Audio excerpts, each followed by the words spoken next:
talk about, now that school's out, what does that mean and how do we use summer to address educational needs, especially for our multi-system involved youth? We're going to hopefully discover some formal and informal learning opportunities. I'm sorry? Oh, I thought I heard somebody say something.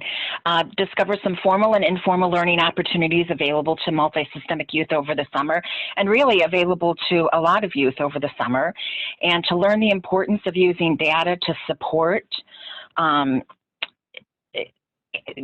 guide a student's learning, because really that's really what we're talking about when we're talking about special education and what the need is there. So some formal learning opportunities would be extended school year services, home instruction, summer school, tutoring, social groups, counseling, overnight and day camps, respite providers, gym or exercise memberships or routines, field trips, physical therapy, occupational therapy, speech language services, more formal reading groups at a library or at a bookstore. But the one that really sticks out to me for our special needs kids is the extended school year services. So if we have a child that is on an IEP, extended school year service is something that should be reviewed to see if they would qualify for. It would be provided through the school district, and it would be at no cost to the parents or to the caregivers. It's usually provided over the summer, but I've seen it on occasion provided over winter break if you have a kiddo that really can't even go 2 weeks without some kind of support regarding their education. And it's for kids that need help in maintaining their skills so that they don't lose progress. Sometimes it's just one of the goals on the IEP, 2 of the goals, sometimes it's all of the goals. And it can include all of the related services that a child may have, such as occupational therapy, physical therapy, or speech therapy. And what it looks like for each student is a decision that's made by the IEP team.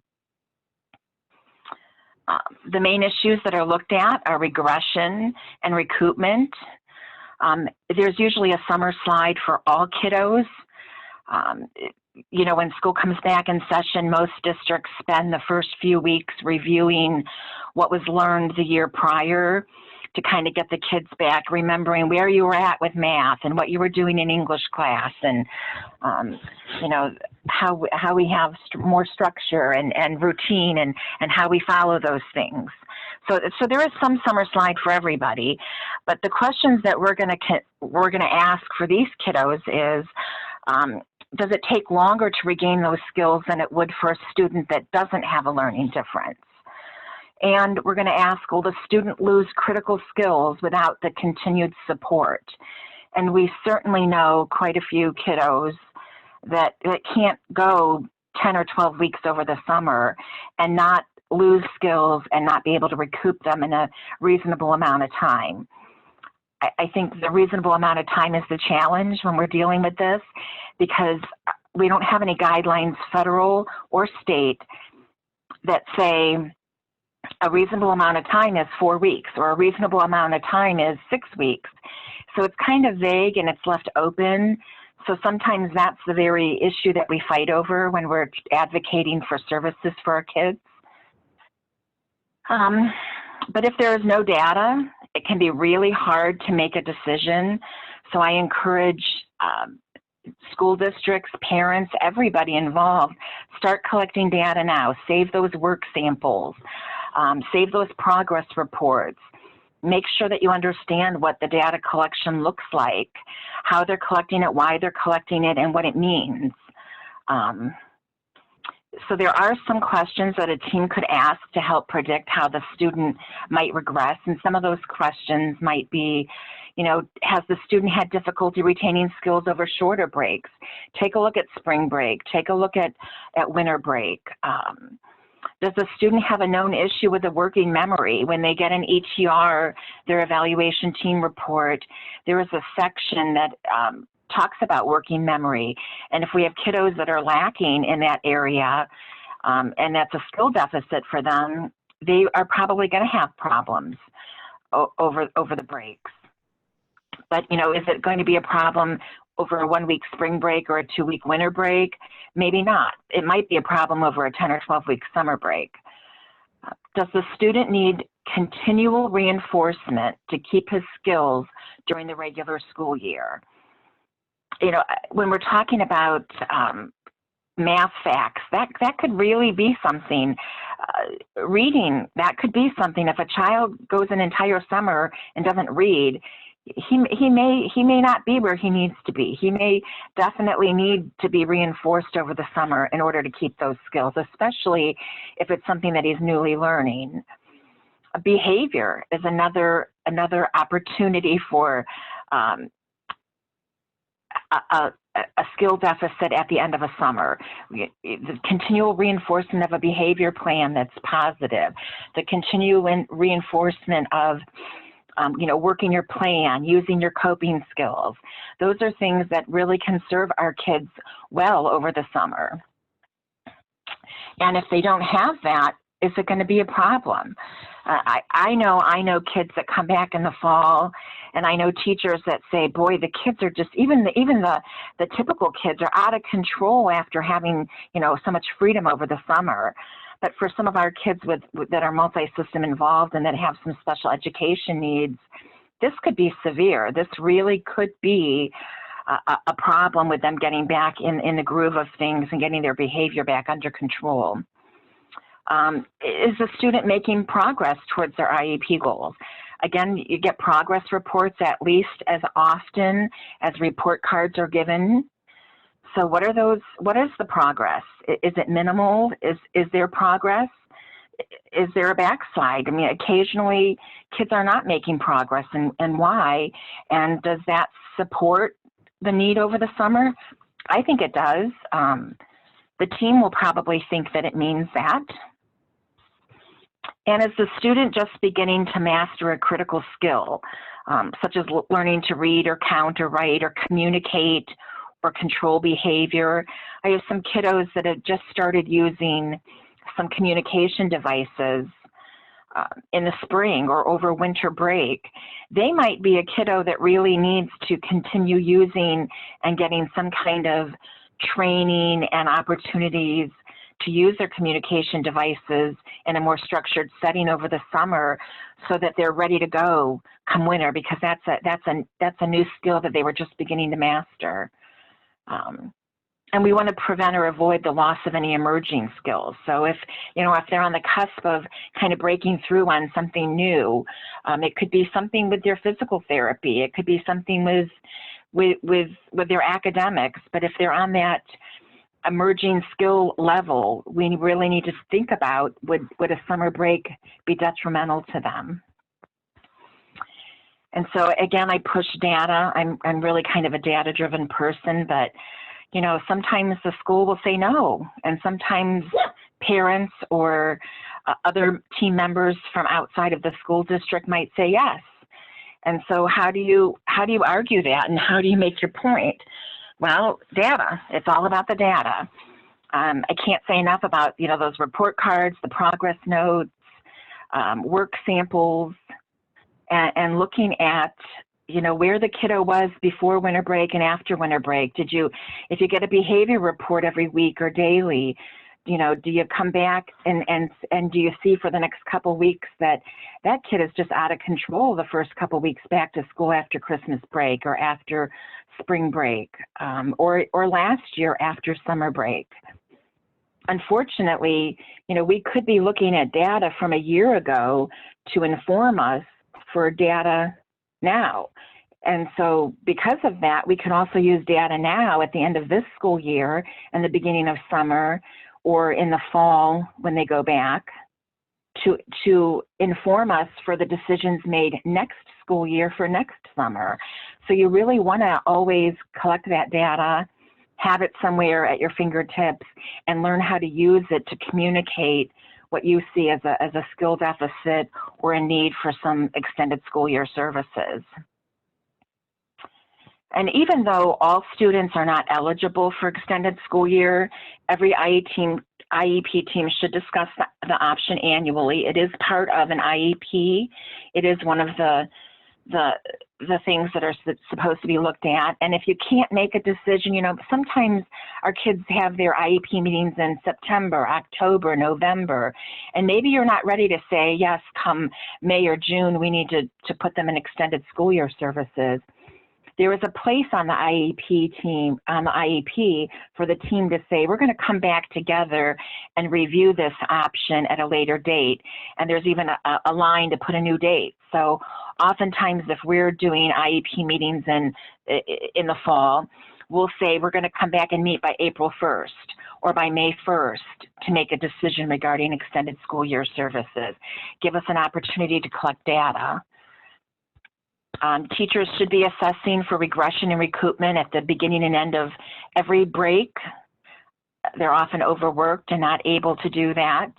I always like to put a bug in their ear that we're going to be looking at that information. We're going to want to see it. So we make sure that they're collecting it for the kiddos that we're working with. And transportation would be included to and from any extended school year services. So make sure that that box is marked on your IEP, even if you don't need it during the school year because of whatever reason. It could be because you're in a placement where the kid is getting school right now in the placement where he lives. So you say, well, he doesn't need transportation.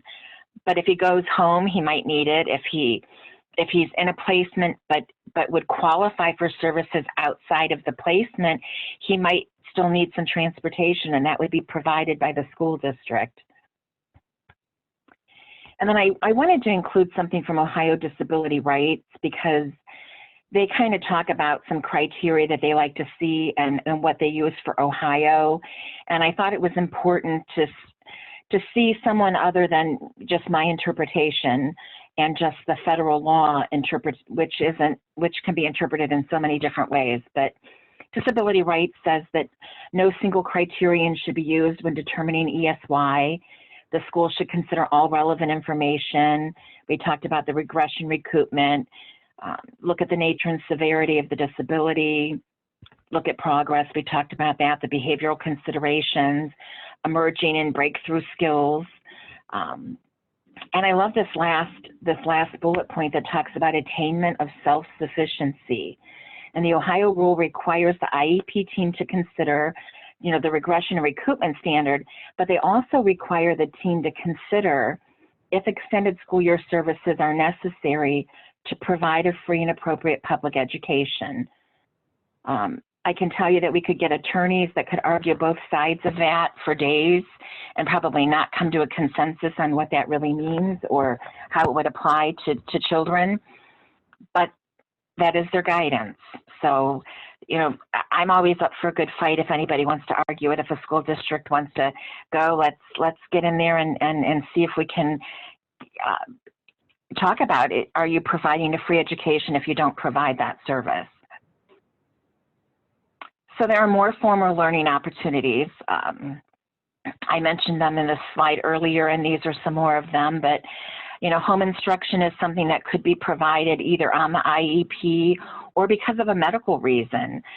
Sometimes our kiddos especially our kiddos that are in placements may not need home instruction while they're in their placement during the school year, but we may find that they need that over the summer. So if they need extended school year, but we feel like, well, that's not something we can provide because we can't take them out of the residential placement and we can't, they're not in a home to have home instruction and we can't send them to another school. So they're here in the residential facility. They could qualify for home instruction, and home instruction would mean sending a teacher in to them wherever their home is, which could be a residential placement. And it might mean an hour a day. It might mean, usually it means up to 5 hours a week of instruction. It could mean them getting their OT, PT, speech and language services. And all that would be required for home instruction would be a note from a doctor. So sometimes that's the better way to go, especially for our kids that are in a residential placement or just not able to maintain themselves in a more structured program that they would attend with other children. There's also summer school, which oftentimes our high school kiddos would qualify for because they either failed or they're behind in one of their core requirements for graduation. That could be online school that, again, could take place in a placement, could take place in a child's home, and could go more at a child's own pace. So, maybe they just do one class over the summer so that when they go back to school, they're not a whole year behind on their language arts class or math class. Other options like tutoring, social groups, counseling, I think these are things that we're all familiar with. Respite, oftentimes our kids that are getting out of placements and going back home need some help, and the family needs some help. We can use respite as a way to have a more structured environment for behavior to support kids over the summer. And then, of course, there are those informal learning opportunities, which I think all of us as parents are always looking for. But they can take place in any environment, whether it be a facility, a home, a foster home, a group home, and anywhere. Lots of reading and library groups, and I've even had success with some older kids attending some of the younger groups as long as they have an adult go with them, and that it seems to be developmentally appropriate. Online games and learning sites. I know a lot of parents and a lot of people don't want to do the online games, but there is so much available learning apps and things that make games out of learning. And then, of course, you could use the games as rewards for the ones that they prefer if they're not as academic as you would like them to be. Cooking and baking, using measuring tapes to learn square footage, even just playing with other children. I mean, that's a skill that a lot of our kids don't have, and just an opportunity to interact is always helpful. Board games, brain teasers, puzzles, again, camps, camping, chores. It's important that kids contribute in some way to the environment in which they live. And one way of doing that is by, performing chores, whether, that's something as simple as helping to carry your laundry somewhere, put your laundry away, or put dishes away, or set the table, or take the garbage out once a week, or pick up sticks in the yard. Whatever it means, it's an opportunity for them to understand that as a member of this larger community, there are things that you need to do. We don't want to miss out on those opportunities. And oftentimes, our kids with these deep end needs are the ones that miss those opportunities because it's a lot of work to get them to participate, or they don't always do it. So it's time to eat dinner and they still haven't set the table. So now what do we do? So, find ways for them to give back and really feel like they're part of a bigger family or group, so that they feel like they're part of something. Sign and Says, I think, is a great game to play for a lot of kids. It can be it can be Sign and Says, practicing things that they struggle with. Following directions. You could have them do things that they enjoy doing, but they're doing it at your direction, at your prompt, and so it's reinforcing that they do it when you tell them to do it. Lots of excursions that are real and virtual that are available now. Thanks to COVID-19, we have lots and lots of opportunities to do virtual tours of zoos and museums, and a lot of zoos and national parks are doing some type of a webinar or something that you can attend and learn about something in their park or something in their zoo. Some zoos are doing it daily. Some places are doing it weekly. And I think the acts of kindness and the volunteer, again, just those opportunities to feel like our kiddos belong to something, those are really good.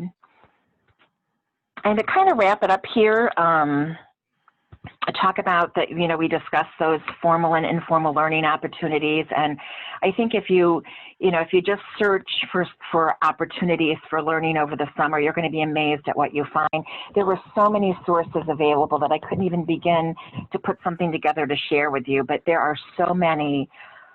Please check them out and find something for any kiddo that you're working with, or suggest it to any of the staff or parents that you're working with. And I hope that I was able to explain to you the importance of data and progress monitoring so that you can use that to support and guide a student's learning over the summer. Thank you.